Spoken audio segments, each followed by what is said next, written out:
আসসালামু আলাইকুম। আশা করি আপনারা সবাই ভালো আছেন। আমরাও খুব ভালো আছি। কেএস ডন ব্লগে আপনাদের সবাইকে স্বাগত। তো এখানে দেখতে পাচ্ছেন একটি টাকি মাছ নিয়েছি, বড় দেখে একটি টাকি মাছ। এই পাশে হচ্ছে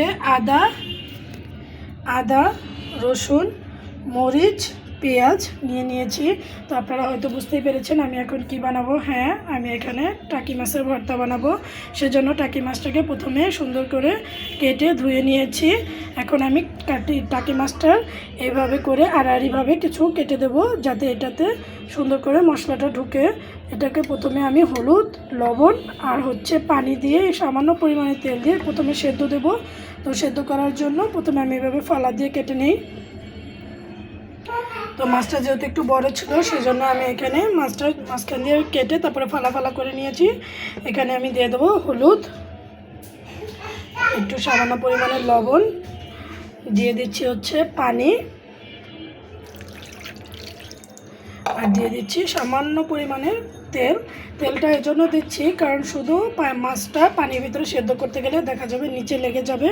যেহেতু নিচে না লেগে যায়, সেজন্য আমি অল্প পরিমাণে তেলটা দিয়ে মাছটাকে আগে সেদ্ধ করে নেব। তো আমি যেভাবে ভর্তাটা বানাচ্ছি, আপনারা যদি সেই নিয়মে ভর্তাটা বানান তাহলে আপনারা দেখতে পারবেন এক প্লেট ভাতের জায়গায় অনেকে 2 প্লেটও খাবার খেয়ে নেবেন, কোনো অসুবিধাই হবে না এভাবে ভর্তা বানালে। তো এখন আমি চুলায় দিয়ে দেবো। আমি চুলার আগুনটা দিয়ে দেবো।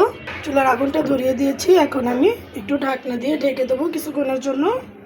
এখানে ঢাকনাটা দিয়ে ঢেকে দিয়েছি। আর এই পাশে আমি এখন এই পেঁয়াজ, আদা, রসুনগুলো কেটে নেব, সুন্দর করে কেটে ধুয়ে নেব। তো এই যে আমার মাছটা কিন্তু সেদ্ধ হয়ে গেছে। এখন আমি মাছটাকে উঠিয়ে নিলাম। আর এই মাছের পানিটা এখন আমি ফেলে দেব।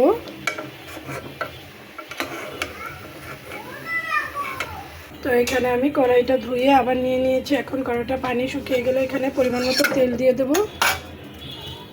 তো এখানে এখন আমি তেলটা দিয়ে দেব, পরিমাণ মতো তেল। এই তেলে এখন আমি আগে কেটে রাখা পেঁয়াজ, আদা কুচি, রসুন কুচি আর এই মরিচগুলো ভেজে নেব। আর এই ভর্তার মূল ইনগ্রিডিয়েন্টই হচ্ছে এই আদা ছাড়া আপনি কিন্তু এই টাকি মাছ ভর্তা করলে বেশি একটা ভালো লাগবে না। তো এখন আমি আগে মরিচগুলো ভেজে নিই। আমি মাছটাও একবার ভাজা দেবো। তো আগে আমি এই ইনগ্রিডিয়েন্টগুলো ভেজে নিই, তারপরে আমি এগুলো ভেজে নেব। এই যে এখানে আমার মরিচ ভাজা হয়ে গেছে। এখানে আমি এই তেলেই পেঁয়াজ, আদা, রসুন কুচি এখন ভেজে নেব হালকা করে। এই পর্যায়ে আমি মাছের কাঁটাগুলো এখন বেছে নেব। মাছগুলোকে এভাবে আনাম করে ছুলে নেব, কাঁটাগুলো ফেলে দেবো। আর এই মাছগুলোকে এখন আমি সুন্দর করে ভেজে নেব। আগে কাঁটাগুলো ছুটিয়ে নেই। এই তো কাঁটা থেকে মাছগুলো ছুটিয়ে নিয়েছি। এখন আমি এগুলো তেলে দিয়ে দেবো। এখন আমি একটু লাল করে মাছটা ভেজে নেব, সুন্দর করে শক্ত করে। মাছ লাল হয়ে ভাজার আগ পর্যন্ত আমি এভাবে নেড়ে চেড়ে নেব। এতে করে কিন্তু খুব সুন্দর করে ভাজা হয়ে যাবে।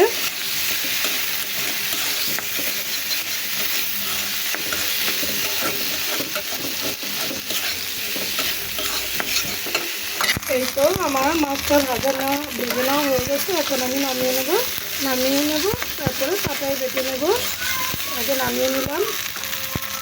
এই তো এখানে আমি পাটা পোতা নিয়ে নিয়েছি। এখন আমি একে মাছটা এখানে নিয়ে নেব।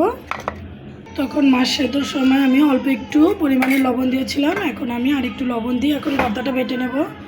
তো সিজন পরিবর্তন হওয়ার জন্য সবারই ঠান্ডা জ্বর, আমারও ছিল। এখন আলহামদুলিল্লাহ আমি ভালো আছি। ছোটো মেয়েটার এখন ঠান্ডা জ্বর। সবাই আপনারা আমার মেয়ের জন্য দোয়া করবেন।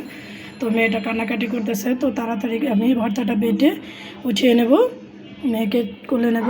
তো এখন আমি ভর্তাটা বেটে নিলাম। এই তো আমার মাছ ভর্তাটা বেটে নেওয়া হয়েছে। তাই আমি একদম ফিনিশ ভর্তাটা বাটিনি, আমি একটু আড়া বাটা করেছি। এতে কিন্তু খেতে খুব দুর্দান্তভাবে লাগবে। যখন আদা, রসুন এবং পেঁয়াজটা আপনার দাঁতের চিপায় পড়বে, খুবই ভালো লাগবে। তো এই টাকি মাছ ভর্তা একটু কাজ বাকি আছে, সেটা হচ্ছে সামান্য পরিমাণে সরিষার তেল।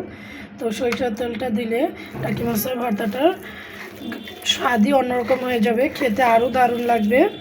তো আমি সেজন্য এখানে একটু সরিষার তেল দিয়ে দিলাম। একদম কমপ্লিট হয়ে গেছে আমার টাকি মাছের ভর্তা খুব সুন্দরভাবে। তো আপনারা সবাই বাড়িতে অবশ্যই এভাবে ট্রাই করে দেখবেন, খুবই দুর্দান্ত হবে, গ্রানটা খুব সুন্দর বের হয়েছে। তো আপনারা এভাবেই আমার পাশে থাকবেন, আমার সাথেই থাকবেন। চ্যানেলে নতুন হলে চ্যানেলটি সাবস্ক্রাইব করে পাশের বেল আইকনটি বাজিয়ে আমার সাথেই থাকবেন। ভিডিওটি ভালো লাগলে অবশ্যই লাইক কমেন্ট শেয়ার করবেন। পুরোটা ভিডিও জুড়ে থাকার জন্য অসংখ্য ধন্যবাদ। সবাই ভালো থাকবেন, সুস্থ থাকবেন। আল্লাহ হাফেজ।